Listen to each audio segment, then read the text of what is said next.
شب برات اصل میں براعت ہے، براعت، برات کا مطلب نجات۔ 15 شعبان کی رات کو بہت سارے لوگ شب برات کہتے ہیں یا لیلۃ البرات کہتے ہیں، اور یہ عقیدہ رکھا جاتا ہے کہ آج کی رات اللہ تعالیٰ جہنم سے آزاد کرتا ہے۔ مگر 15 شعبان کی رات کے بارے میں کوئی بھی صحیح حدیث موجود نہیں ہے، نہ نبی سے کوئی خاص عمل موجود ہے۔ اس لیے 15 شعبان کو آپ کوئی الگ سے عبادت نہیں کریں گے، نہ اس دن الگ سے کوئی روزہ رکھیں گے۔ ہاں، شعبان کے مہینے میں آپ کثرت سے روزہ رکھ سکتے ہیں۔ اللہ کے پیارے نبی اکثر شعبان میں روزہ رکھتے تھے، بلکہ جن عورتوں کے روزے چھوٹے ہوئے ہیں، جو عورتوں کے نیچرل روزے چھوٹے رہتے ہیں، ان کو بھی چاہیے کہ شعبان میں وہ جلدی سے پورا کر لیں، تاکہ اگلے رمضان میں پھر پرانا روزہ باقی نہ رہے۔ جو بھی پچھلے سال کا روزہ باقی ہے شعبان میں عورتیں پورا کر لیں تو بہتر ہے، کیونکہ اللہ کے نبی صلی اللہ علیہ وسلم اکثر شعبان میں روزہ رکھتے تھے، اور اماں عائشہ بھی اسی مہینے میں روزہ رکھتی تھی تاکہ ان کے روزے کی قضا پوری ہو جائے۔ تو بہرحال شب برات کی کوئی اصلیت نہیں ہے، اس کے تعلق سے کوئی بھی صحیح حدیث موجود نہیں ہے۔ اللہ، ہماری بہت ساری مسلمان لڑکیاں کالجوں میں پڑھتی ہیں، اور وہ کالج گرلز کالج ہوتا ہے، وہاں لڑکے نہیں پڑھتے، صرف لڑکیاں پڑھتی ہیں۔ ماں باپ تو بڑے خوش ہیں، چلو آج کے دور میں ہماری لڑکی کوئی ایجوکیشن میں نہیں پڑھ رہی ہے، لڑکا لڑکی ساتھ میں پڑھتے تو بوال ہوتا، چلو لڑکیوں کے کالج میں پڑھ رہی ہے، ہماری لڑکی سیف ہے۔ معاف کیجیے، آپ کی لڑکی سیف نہیں ہے۔ آپ کی لڑکی جن لڑکیوں کے ساتھ پڑھتی ہے، آپ تو بڑے دیندار ہیں، آپ تو اسلام کو فالو کرنے والے ہیں، لیکن آپ کی لڑکی جس کالج میں پڑھتی ہے وہاں بہت ساری ایسی لڑکیاں ہیں جن کے 10 بوائے فرینڈ ہیں، جو رات رات پر لڑکیوں سے چیٹنگ کرتی ہیں، جو زنا کرتی ہیں، جو بدکاری کرتی ہیں، اور آپ کی لڑکی جب ایسی لڑکیوں کے ساتھ پڑھے گی تو ان کا اثر آپ کی بیٹی کے اوپر بھی پڑے گا۔ صحبت کا اثر پڑتا ہے میرے پیارے۔ ابو طالب کے اوپر صحبت کا اثر پڑا، کلمہ نہیں پڑھ سکے، انتقال ہو گیا، اور قرآن کی آیت نازل ہو گئی، اِنَّكَ لَا تَهْدِي مَنْ أَحْبَبْتَ وَلَكِنَّ اللَّهَ يَهْدِي مَنْ يَشَاءُ۔ اے میرے نبی، آپ جس کو چاہیں اس کو ہدایت نہیں ملے گی، اللہ جس کو چاہے گا اس کو ہدایت ملے گی۔ ہدایت ہمارے ہاتھ میں نہیں ہے میرے پیارے صاحب۔ اسی لیے شاعر کہتا ہے، ابو طالب کے قصے نے حقیقت کھول کر رکھ دی، نہ ہو آنکھیں تو گھر کی روشنی سے کچھ نہیں ہوتا۔ اگر آپ کی آنکھوں میں روشنی ہی نہیں ہے، آپ کے گھر میں بڑے بڑے بلب لگا دیے جائیں، بڑے بڑی مرکری لگا دی جائے، بڑے بڑے ٹیوب لائٹ لگا دیے جائیں، اگر آپ کی آنکھوں میں روشنی ہی نہیں ہے تو لائٹ کا کیا فائدہ ہے؟ میرے پیارے ساتھیوں، ابو طالب نبی کے چچا ہونے کے باوجود، نبی کے گارجین ہونے کے باوجود کلمہ نہیں پڑھ پائے۔ ایک اور مثال دے دوں آپ کو، حضرت نوح علیہ السلام کا نام سنا ہے آپ نے؟ 950 سال تک، 950، 1000 میں 50 سال کم، اتنی عمر تک حضرت نوح علیہ السلام اللہ کے دین کو پھیلاتے رہے۔ اگر آج نماز پر کرم ٹولہ میں تقریر ہوئی اور کل صبح کوئی فجر نہ پڑے تو معاف کرنا، تقریر کرنے والے کا کیا قصور ہے؟ ہر سال جلسہ ہو رہا ہے، پردے پر تقریریں ہو رہی ہیں، لیکن آپ کے کرم ٹولہ میں جیسے ہی میں داخل ہوا، میں نے دیکھا جوان لڑکی اپنی ماں کے ساتھ جلسے میں آ رہی ہے، ہونٹوں پر لپسٹک بھی لگی ہوئی ہے، چمکدار کپڑا بھی پہنے ہوئے ہے، خوشبو میں بسی ہوئی ہے، اور تقریر سننے کے لیے آ رہی ہے۔ کتنی تقریریں علماء نے بیان کی، نہ بے پردگی میں کمی آئی، نہ بے حیائی میں کمی آئی۔ اگر آپ عمل نہیں کرتے ہیں تو معاف کرنا میرے پیارے ساتھیوں، اس میں تقریر کرنے والوں کا، بیان کرنے والوں کا کیا قصور ہے؟ نوح علیہ السلام 950 سال تک تبلیغ کرتے رہے، اور تھوڑے سے لوگ ان کے اوپر ایمان لائے۔ اللہ نے حکم دیا کہ اے نوح بس بہت ہو گیا، وَاصْنَعِ الْفُلْكَ بِأَعْيُنِنَا، اے نوح علیہ السلام ہمارے حکم سے کشتی بناؤ۔ نوح علیہ السلام نے پوچھا نہیں اے اللہ کشتی کیوں بناؤ، پانی تو نہیں ہے یہاں پہ۔ حضرت نوح علیہ السلام گنگا کے کنارے تھوڑی رہتے تھے، ان کو لال بتھانی سے منیہاریم کو جانا ہو تو ہمیں کشتی کا سہارا لینا پڑتا ہے، بیچ میں ندی ہے، وہاں تو دور دور تک ندی نہیں تھی۔ نوح علیہ السلام نے، اللہ نے حکم دیا کشتی بناؤ، نوح علیہ السلام نے لاجک نہیں پوچھی۔ آج ہمارا نوجوان ہر چیز کی لاجک پوچھتا ہے۔ مولوی صاحب ایک عورت کا میرے پاس میسج آیا، مولوی صاحب یہ بتائیے کہ شوہر کے مرنے کے بعد بیوی کو 4 مہینہ 10 دن کی عدت کیوں گزارنی پڑتی؟ میں نے کہا کہ میری بہن، بیوی کو اپنے شوہر کے احترام میں، میاں بیوی کا رشتہ احترام کا رشتہ ہے، بیوی اپنے شوہر کا عزت کرتی ہے، احترام کرتی ہے، سمان کرتی ہے، رسپیکٹ کرتی ہے، تو اللہ تعالیٰ نے حکم دیا ہے کہ شوہر مر جائے تو بیوی 4 مہینہ 10 دن تک عدت گزارے۔ اور پھر میں نے اس بہن کو یہ بھی نصیحت کی کہ ہر چیز کی لاجک مت تلاش کیا کرو، شریعت میں آپ کو بہت ساری ایسی چیزیں ملیں گی، کوئی لاجک نہیں، کوئی لاجک نہیں۔ جاڑے کا موسم آیا، آپ موزہ پہنے ہوئے ہیں، ٹرین پہ میں سفر کر کے آتا ہوں، اپنی منزل پر پہنچا، دیکھا موزہ بہت گندا ہو گیا ہے، میں وضو کی حالت میں، اگر میں نے موزہ پہنا ہوا ہے، شریعت کہتی ہے کہ سفر میں آپ 3 دن تک موزہ پہنے وضو کیجئے اور پیر دھونے کے بجائے پیر کے اوپر مسح کر لیجئے۔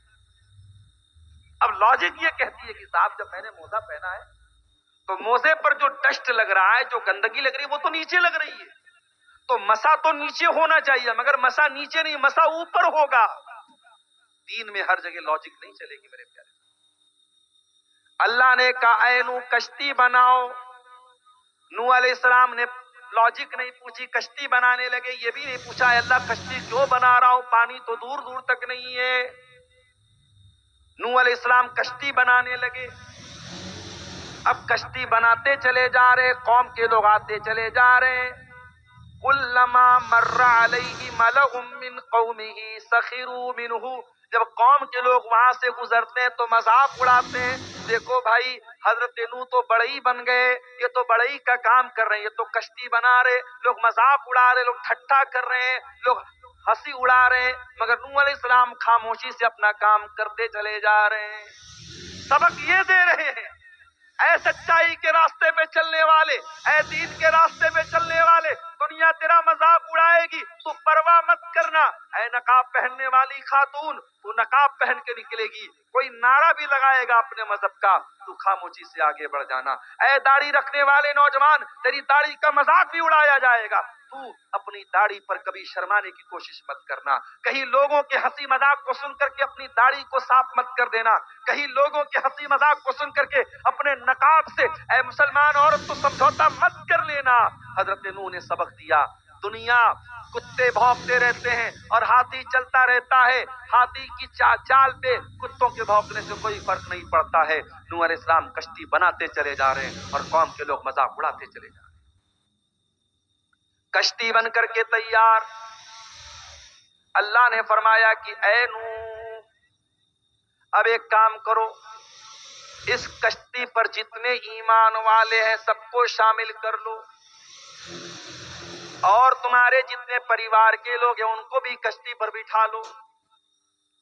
وَمِنْ كُلٍّ زَوْجَيْنِ اثْنَيْنِ، اور ہر جاندار، ہر جانور کا جوڑا بھی اپنی کشتی میں رکھ لو، جو بھی جاندار تمہارے سامنے موجود ہے۔ نوح علیہ السلام نے جتنے ایمان والے تھے، مٹھی بھر تھوڑے سے ایمان والے تھے، سب کو اپنی کشتی پہ سوار کر لیا۔ ان کا پریوار بھی کشتی میں آ گیا، ان کی ایک بیوی ان کے اوپر ایمان نہیں لائی، وہ کشتی پہ نہیں چڑھی، اور ان کا ایک بیٹا ایمان نہیں لایا، وہ کشتی پہ نہیں چڑھا۔ بیٹے کا نام کنعان تھا، جو علماء نے بیان کیا ہے واللہ اعلم، اس کا نام کنعان تھا۔ کنعان نام کا لڑکا بیٹھا نہیں کشتی پہ، نہیں سوار۔ جب کشتی کے چلنے کا ٹائم آیا، اللہ نے زمین کو حکم دیا، زمین سے پانی نکلنے لگا، پوری زمین پانی سے بھر گئی، ہر طرف پانی ہی پانی نظر آنے لگا۔ اگر آپ کو نوح علیہ السلام کے طوفان کا اندازہ لگانا ہے تو یوٹیوب پہ جا کے دیکھنا، جب سونامی آئی تھی تب کیا حال تھا۔ انڈونیشیا کے وہ علاقے جہاں بڑی بڑی بلڈنگیں سمندر کے کنارے تھی، تاش کے پتوں کی طرح ڈہ گئی، گر گئی، ان علاقوں سے جا کے پوچھ لینا اور اندازہ لگا لینا کہ نوح علیہ السلام کے زمانے میں طوفان کیسا آیا تھا۔ آج بھی طوفان آتا ہے تو انسان کی کوئی بنائی نہیں بنتی، انسان کی کوئی طاقت کام نہیں۔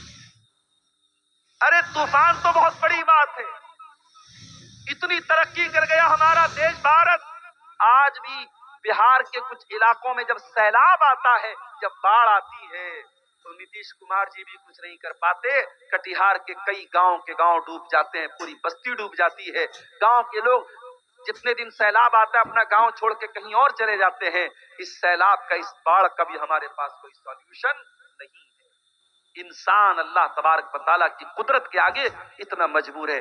انسان کہتا ہے I am so powerful، میں بہت شکتی شالی ہوں۔ ارے تو کیا شکتی شالی ہے؟ تیری اوقات نہیں ہے، کتنی بیماریاں ہیں، تیرے پاس کوئی علاج نہیں۔ اتنی میڈیکل سائنس ترقی کر گئی، کینسر کا ابھی تک کوئی کامیاب علاج نہیں تلاش کیا۔ جاؤ ممبئی کے ٹاٹا کینسر ہاسپٹل میں جا کے دیکھو، ہزاروں لوگ بیچارے زندگی اور موت کی لڑائی لڑ رہے ہیں، اپنے گھر مکان کھیت کھلیان بیچ کر لاکھوں کا علاج کرا رہے۔ کیوں؟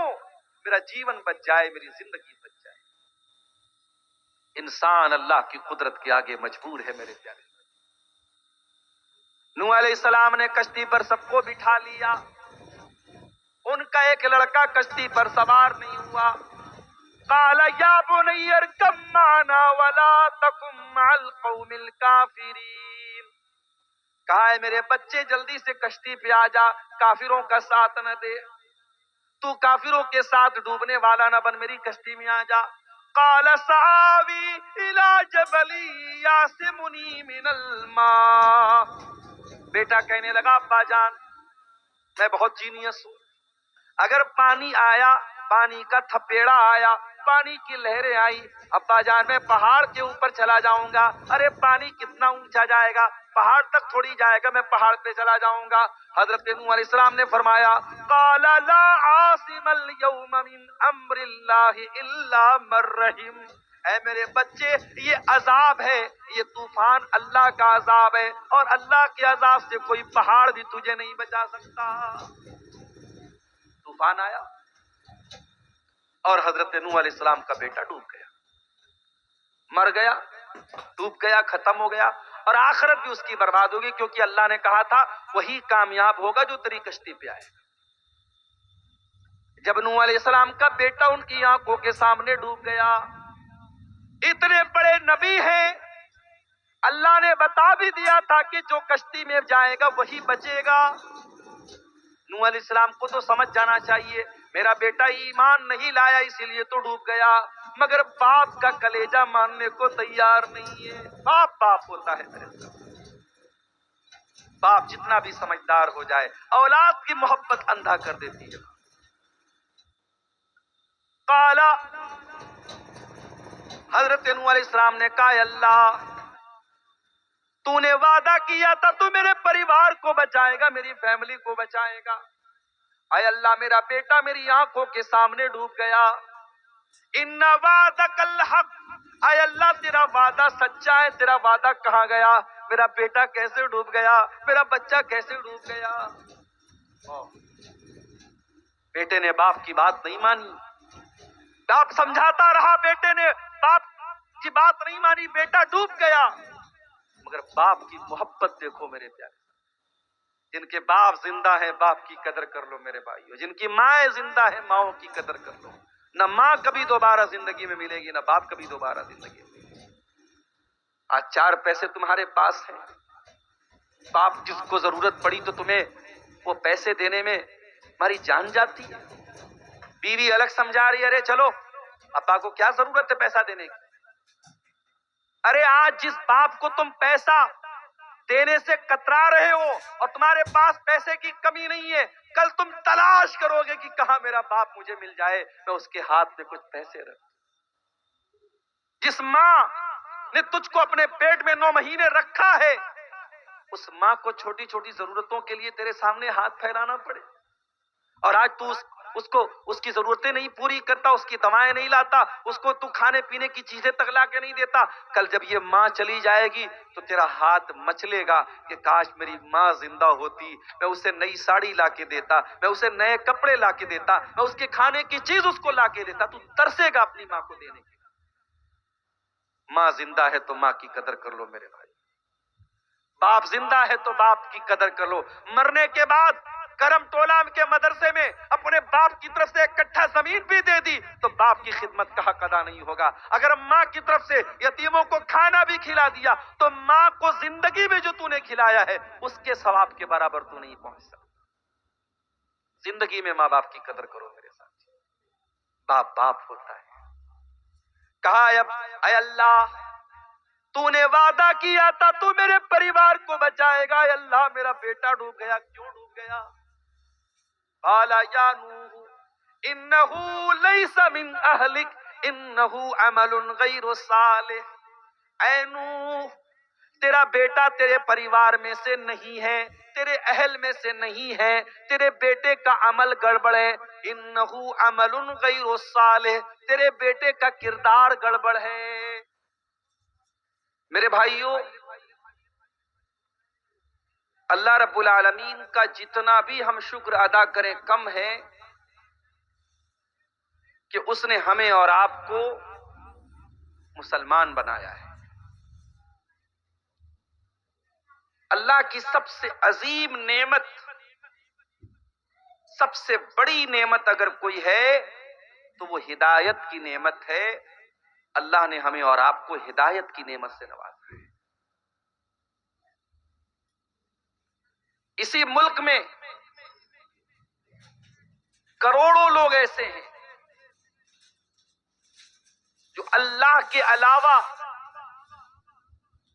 کسی ندی کی، کسی پیڑ کی، کسی جانور کی، دھرتی کی، آسمان کی، کتے کی، سور کی، یہاں تک کہ شرمگاہ تک کی عبادت کرتے ہیں۔ بہت دور نہیں، آپ کے جھارکھنڈ اور بہار سے سٹا ہوا ایک اسٹیٹ ہے آسام کا علاقہ۔ آسام میں کاماکھیا نام کا ایک ہمارے غیر مسلم بھائیوں کا عبادت خانہ ہے، ان کا پوجا استھل ہے، اور وہاں باقاعدہ عورت کی شرمگاہ کی شبیہ بنا کر اس کی عبادت ہوتی ہے۔ ہمارے اتر پردیش میں ابھی مہاکمبھ کا تہوار چل رہا ہے ہمارے غیر مسلم بھائیوں کا۔ پورے دیش سے کروڑوں لوگ وہاں آ رہے ہیں اور یہ عقیدہ رکھتے ہیں کہ صاحب ہم نے گنگا میں اسنان کر لیا، ہمارے پاپ دھل گئے۔ اس میں آپ کو ایسے لوگ بھی ملیں گے جو ننگے ہیں، کپڑا نہیں پہنتے بدن پر۔ ایسے بھی لوگ اس میں ملیں گے جو اپنی شرمگاہ کے اوپر کوئی چیز باندھے ہوئے ہیں اور اس کا پرچار کر رہے ہیں۔ ایسا بھی ویڈیو میں نے دیکھا کہ عورت آئی اور ایک بابا ننگے ہیں، سر سے پیر تک بالکل ننگے، بدن پر ایک کپڑا نہیں، عورت آئی ان کے آگے سجدہ کیا اور ان کی شرمگاہ کو چھو کر کے آشیرواد دیا۔ آپ دیکھ کر کے سوچتے ہوں گے یار یہ شاید آپ کو ہنسی آ جاتی ہوگی، مگر یہ ہنسنے کا مقام نہیں ہے، یہ رونے کا مقام ہے میرے ساتھ۔ انسان کس حد تک گر چکا ہے؟ انسان شرمگاہ کی عبادت کر رہا ہے۔ ہمارے بنارس میں ایک بہت مشہور علاقہ ہے گدولیا کا علاقہ، وہاں سڑک کے بیچوں بیچ ایک سانڈ آتا ہے اور لوگ اس سانڈ کو دیکھ کر کے ہاتھ جوڑتے ہیں کہ صاحب یہ نندی ہے، ہمارا دیوتا ہے۔ اور وہیں ایک کپڑے کی دکان ہے اور وہ نندی جس کو وہ مانتے ہیں وہ آ کر کے وہاں بیٹھتا ہے، اس سانڈ کو وہ اپنا رب مانتے ہیں، اس سانڈ کو اپنا خدا مانتے ہیں۔ اسی دیش میں کتنے لوگ ہیں جو گائے کے گوبر کو متبرک اور مقدس سمجھ کر کے کھا جاتے ہیں، کتنے لوگ ہیں جو گائے کے پیشاب کو پی جاتے ہیں۔ یہ سارے مناظر دیکھ کر کے ہمارے دل سے تو بس ایک ہی آواز نکلتی ہے کہ اے اللہ تیرا شکر ہے، تیرا کرم ہے، تیری کرپا ہے، تیری عنایت ہے، تیری مہربانی ہے کہ تو نے ہمیں اسلام جیسی نعمت سے نوازا ہے۔ دنیا میں ہمارے پاس کچھ نہ ہو،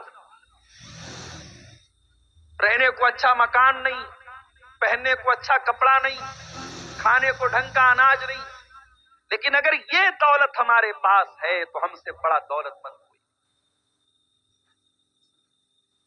کل اللہ کی بارگاہ میں اللہ پوچھے گا میرے بندے تو کیا لایا؟ ہم کہیں گے اللہ ہمارے پاس زیادہ نیکیاں تو نہیں تھی، بہت زیادہ روزہ نماز کرنے والے، بہت زیادہ متقی لوگ تو ہم نہیں ہیں، اے اللہ بہت زیادہ پرہیزگار اور متقی ہم لوگ نہیں ہیں۔ یہ والا مائک تھوڑا سا زیادہ نیچے ہو گیا۔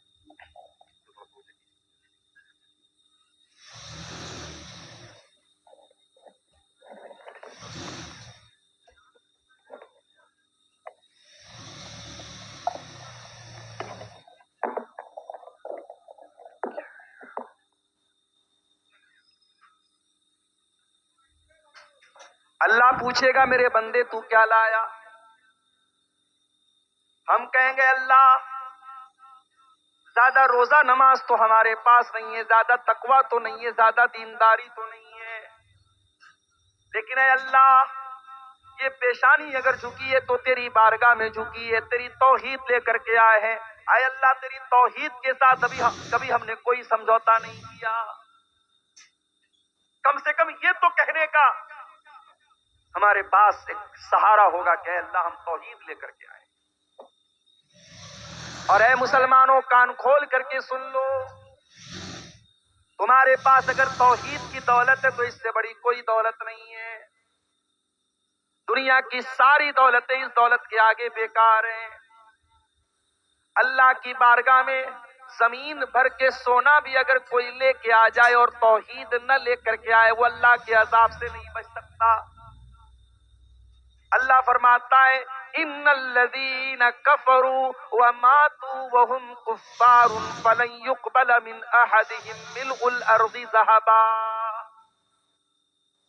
جس کا انتقال کفر کی حالت میں ہو گیا، جو توحید کے بغیر دنیا سے چلا گیا، جس کے پاس سب کچھ ہے توحید نہیں ہے اور اسی حال میں اس کا انتقال ہو گیا، اللہ فرماتا ہے کل قیامت کے دن وہ زمین بھر کے سونا بھی اگر لے کے آ جائے اللہ کے یہاں اس کا زمین بھر کے سونا بھی قبول نہیں کیا جائے گا، اس کا زمین بھر کے سونا بھی اس کو جہنم کی آگ سے نہیں بچا پائے گا۔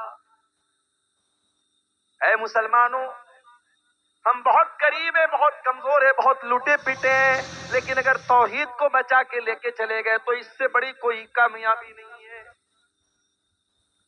اسی لیے اللہ قرآن میں بار بار ہمیں توحید کی حفاظت کرنے کا حکم دیتا ہے، کہیں فرماتا ہے وَلَا تَمُوتُنَّ إِلَّا وَأَنْتُمْ مُسْلِمُونَ، اے مسلمانوں تمہیں موت نہ آئے مگر اسلام کی حالت میں، تم مرنا تو اسلام کو لے کے جانا، تمہیں موت آئے تو توحید کو لے کے اللہ کے پاس جانا۔ پانچوں ٹائم کی نماز ہم پڑھتے ہیں، نماز کی ہر رکعت میں سورہ فاتحہ پڑھتے ہیں، سورۃ الفاتحہ کے اندر ہم بار بار اللہ تعالیٰ سے ایک دعا مانگتے ہیں اہدنا الصراط المستقیم، اے اللہ تو صراط مستقیم پر ہم کو چلا، تو اسلام کے اوپر ہم کو چلا، اپنے سچے دین پر تو ہم کو چلا، صراط الذین انعمت علیہم، اے اللہ تو ان کے راستے پر چلا جن کے اوپر تیرا انعام ہوا، جن کے اوپر تیرا کرم ہوا، اے اللہ تو نبیوں کے راستے پہ چلا، تو صدیقین کے راستے پہ چلا، تو شہداء کے راستے پہ چلا، تو صالحین کے راستے پر چلا، غیر المغضوب علیہم ولا الضالین، اے اللہ ان کے راستے پر نہ چلا جن کے اوپر تیرا غضب نازل ہوا، تو یہودیوں کے راستے پر ہم کو نہ چلا، اور اے اللہ ان کے راستے پر نہ چلا جو بھٹک گئے، عیسائیوں کے راستے پر ہم کو نہ چلا۔ ہم بار بار یہ دعا کرتے ہیں کیونکہ اس سے بڑی کوئی چیز نہیں ہے میرے ساتھ۔ یہ الگ بات ہے، اس دولت کی ہمیں اور آپ کو قدر و قیمت نہیں معلوم۔ اسلام کیا ہے ہمیں اس کا احساس نہیں ہے۔ اسلام اتنی بڑی نعمت ہے، جب جنتی جنت میں جائیں گے تو کیا کہیں گے؟ وَقَالُوا الْحَمْدُ لِلَّهِ الَّذِي هَدَانَا لِهَذَا۔ جنتی جنت میں جانے کے بعد کہیں گے اللہ تیرا کرم ہے، تیرا شکر ہے، تو نے توحید کی ہدایت کی نعمت سے ہم کو نوازا۔ وَمَا كُنَّا لِنَهْتَدِيَ لَوْلَا أَنْ هَدَانَا اللَّهُ۔ اے اللہ اگر تو ہم کو ہدایت نہ دیتا تو ہم ہدایت پانے والے نہ ہوتے۔ بھائی عبدالغفار صاحب کو کیا پتا تھا کہ میں ایک مسلمان کے گھر میں پیدا ہو جاؤں؟ یہ تو اللہ تعالیٰ نے میری قسمت سنواری کہ میں مسلمان کے گھر میں پیدا ہوں۔ کسی مشرک کے گھر پیدا ہوتا تو کسی گائے کو دیکھ کر کے میں بھی ہاتھ جوڑ رہا ہوتا، کسی گائے کا پیشاب میں بھی پی رہا ہوتا۔ تو اللہ اگر ہمیں ہدایت نہ دیتا تو ہم ہدایت نہیں پا سکتے تھے میرے پیارے۔ اور اللہ جب چاہے جس کو چاہے ہدایت دے سکتا ہے۔ ہمارے اتر پردیش میں ایک شہر اعظم گڑھ میں ایک نوجوان لڑکا جس کا نام باقی رام تھا، غیر مسلم گھرانے سے اس کا تعلق تھا۔ اس لڑکے کے من کے اندر جگیاسا پیدا ہوئی، خواہش پیدا ہوئی، اسلام کا مطالعہ کرنے کی۔ پڑھا لکھا نوجوان تھا، اس نے اسلام کا مطالعہ کیا، اسلام کی اسٹڈی کی، قرآن کو پڑھا، نبی کی سیرت کو پڑھا، نبی کی زندگی کو پڑھا۔ ایک مولوی صاحب سے ملا، مولوی صاحب میں اسلام کو سویکار کرنا چاہتا ہوں، کیا کرنا پڑے گا؟ مولوی صاحب نے کہا جاؤ غسل کر کے آؤ۔ غسل کر کے آیا، پاک صاف ہو کر کے آیا۔ مولوی صاحب نے کہا چلو کلمہ پڑھو، اشہد ان لا الہ الا اللہ، میں گواہی دیتا ہوں اللہ کے سوا کوئی عبادت کے لائق نہیں ہے، واشہد ان محمدًا عبدہ ورسولہ، اور میں گواہی دیتا ہوں کہ محمد صلی اللہ علیہ وسلم اللہ کے بندے ہیں، اللہ کے رسول ہیں۔ وہ لڑکا مسلمان ہو گیا۔ مولوی صاحب نے کہا اب کیا چاہتے ہو؟ کہا مولوی صاحب میں نے اسلام قبول تو کر لیا، مگر میں چاہتا ہوں میں اسلام کی اور اسٹڈی کروں اور مطالعہ کروں، میں قرآن کی لینگویج کو پڑھنا چاہتا ہوں، میں حدیث کو پڑھنا چاہتا ہوں۔ مولوی صاحب نے کہا بہت محنت کرنا پڑے گا، کہ میں محنت کرنے کو تیار ہوں۔ اس لڑکے نے اتر پردیش سے 2000 کلومیٹر دور تمل ناڈو کا سفر کیا، اور تمل ناڈو کے ایک علاقے امراباد میں جماعت اہل حدیث کا ایک بہت بڑا ادارہ جس کا نام جامعہ دارالسلام امراباد ہے، وہاں جا کر کے اس نے ایڈمیشن لیا۔ اس لڑکے نے 10 سال تک اس ادارے میں تعلیم حاصل کی، اور وہاں سے پورا عالم بن کر کے، قرآن و حدیث کا جانکار بن کر کے نکلا۔ اس کے نمبر اتنے اچھے آئے، اس کے مارکس اتنے اچھے آئے، اس کا ایڈمیشن مدینہ یونیورسٹی کے اندر ہو گیا۔ مدینہ کے اندر اس نے ایڈمیشن لیا، علم حدیث کی فیکلٹی میں اس کا شوق تھا نبی کی حدیثوں کو پڑھنے کا۔ اس نے حدیث کی فیکلٹی میں ایڈمیشن لیا، اور علم حدیث میں پہلے اس نے بی اے کیا، پھر ایم اے کیا، پھر پی ایچ ڈی کیا۔ اتنا پڑھ لکھ کر کے وہ انسان خاموش نہیں بیٹھا، اس کے من میں ایک اور جذبہ پیدا ہوا کہ میں اپنے نبی کی تمام صحیح حدیثوں کو اکٹھا کر دوں۔ اس نے اپنے نبی کی تمام صحیح حدیثیں جو الگ الگ کتابوں میں پائی جاتی ہیں سب کو اکٹھا کیا، اور 12 جلدوں میں اس نے 12 موٹے موٹے والیومز میں اس نے کتاب لکھی، اور کتاب کا نام اس نے لکھا الجامع الصحیح۔ اور دنیا اس انسان کو ڈاکٹر ضیاء الرحمن اعظمی کے نام سے جانتی ہے، نہیں جانتے تھے اس لڑکے کے ماں باپ کو بھی شاید پتا نہیں تھا کہ ہمارا یہ لڑکا مسلمان ہوگا اور اپنے دور کا اتنا بڑا عالم بنے گا۔ میرے پیارے ساتھیوں، ہدایت اللہ کے ہاتھ میں ہے، ہدایت عالم کے ہاتھ میں بھی نہیں ہے۔ عالم راستہ بتا سکتا ہے، عالم تبلیغ کر سکتا ہے، عالم آپ کو صحیح راستہ بتا سکتا ہے، مگر آپ کو ہدایت دینا اللہ کے اختیار میں ہے۔ اللہ اپنے نبی سے قرآن میں کہتا ہے انک لا تہدی من احببت ولکن اللہ یہدی من یشاء۔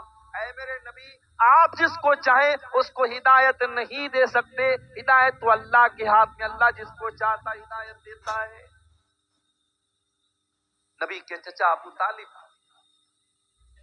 بہت پیار کرتے تھے نبی، ہر مشکل موقع پر نبی کا ساتھ دیتے ہیں۔ جب ابو طالب کے انتقال کا ٹائم آتا ہے، اللہ کے نبی چاہتے میرے چچا کلمہ پڑھ رہے ہیں۔ او لوگو، کتنے خوش نصیب ہیں وہ لوگ جن کے ماں باپ مسلمان ہیں۔ ماں کے مرنے کے بعد کم سے کم دعا تو کر سکتے ہو، اے اللہ میری ماں کی بخشش کر دے۔ ذرا کوئی ابراہیم علیہ السلام کے کلیجے سے جا کے پوچھے، وہ اپنے باپ کے لیے مغفرت کی دعا بھی نہیں کر سکتے۔ ہمارے پیارے نبی اپنی ماں کی مغفرت کی دعا نہیں کر سکتے تھے۔ ہمارے نبی نے بھی اپنی ماں کی مغفرت کی دعا کی اجازت مانگی، اللہ نے کہا کہ نہیں، اجازت نہیں۔ اگر آپ کی ماں مسلمان ہے، اگر آپ کا باپ مسلمان ہے، میرے پیارے ساتھیوں، یہ بہت بڑی اللہ کی نعمت ہے، اس نعمت کی قدر کرو میرے پیارے ساتھیوں۔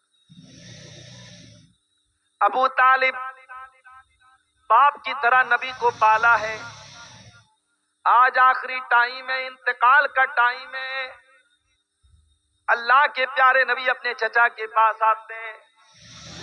اے میرے چچا، آپ نے میرا بہت ساتھ دیا ہے، آپ میرے سہارا بن کے ہمیشہ کھڑے رہے ہیں، آج آپ کا آخری ٹائم ہے۔ اے میرے چچا، قل لا الہ الا اللہ، بس میری ایک ریکویسٹ ہے، مان لیجئے، اپنے بھتیجے کی ایک بات مان لیجئے۔ اے چچا، لا الہ الا اللہ پڑھ دیجئے۔ اے چچا، اس کلمے کے ذریعے میں اللہ تعالیٰ کے یہاں آپ کے حق میں لڑائی لڑوں گا اور آپ جنت میں جائیں گے، بس یہ کلمہ پڑھ کے آپ دنیا سے چلے جائیے۔ ابو طالب سوچ میں پڑ گئے، کیا کروں، بھتیجا اتنا بول رہا ہے، پڑھ دوں کیا کلمہ؟ وہیں پر ابو جہل بیٹھا تھا، وہیں پر عبداللہ بن امیہ بیٹھا تھا، اس نے کہا اے ابو طالب خبردار، مرنے کا ٹائم ہے، زندگی بھر اپنے باپ دادا کے طریقے کو فالو کرتے رہے، مرنے کے ٹائم کہیں باپ دادا سے بغاوت مت کر دینا۔ اے ابو طالب، اپنے باپ دادا کا طریقہ نہ چھوڑ کے چلے جانا، اپنے باپ دادا کے نام پہ کلنک مت لگنے دینا، اپنے بھتیجے کی بات مت ماننا، جو تیرے باپ دادا کا دھرم ہے اسی دھرم پر قائم رہنا۔ ابو طالب نے کلمہ نہیں پڑھا۔ آخری جملہ جو ابو طالب کی زبان سے نکلا، بخاری اور مسلم کی روایت ہے، ابو طالب یہ کہہ کر کے دنیا سے گئے، علی ملت عبد المطلب، میں اپنے باپ عبد المطلب کے مذہب پر دنیا سے جا رہا ہوں۔ اسی لیے علماء کہتے ہیں کہ صحبت کا بڑا اثر پڑتا ہے۔ اگر ابو طالب کے پاس وہ ابو جہل نہ بیٹھا ہوتا، عبداللہ بن امیہ نہ بیٹھا ہوتا، تو شاید ابو طالب کلمہ پڑھ لیتے، مگر بری سنگت اور برے لوگوں کے ساتھ آپ اٹھیں گے بیٹھیں گے تو اس کا اثر تو ضرور پڑے گا۔